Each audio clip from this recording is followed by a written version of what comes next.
In this chapter, we're going to study data structures called sequential collections. And a sequential collection is a data structure that stores collections of objects in a sequential or linear manner. The sequential collections we're going to look at are all based on a series of interfaces. What I'd like to do in this lesson is look at just a couple or three of the interfaces we'll be working with. The first of these is the collection interface, and it's actually the foundational interface for the sequential collections. And what I want to do is just very briefly go over the different methods that are part of the collection interface, and we're not going to look at all of them.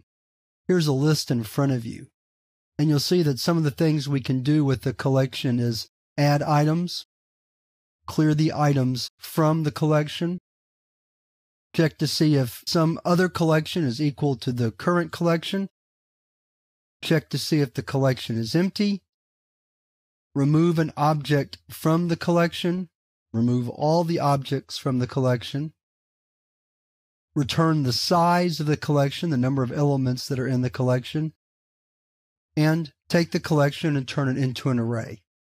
Again, these are just the suggested methods for a collection. Another interface that we'll be basing our work on is the list interface. If we scroll down to look at the methods, you notice that they're also very similar. Add all, clear. We have a get that returns the element stored at a specific index position. Index of, we can return the index of occurrence of a specified element. Iterator allows us to iterate over the elements in a sequence. And then some others that we're familiar with, remove all, size, and toArray. Another interface that we're going to be working with is the set interface. Let's take a look at its methods. It's not quite as large, the number of methods that are part of the set interface. But as you can see by looking at the list, again, they're all very similar, including add all, clear, is empty, size, iterator, toArray.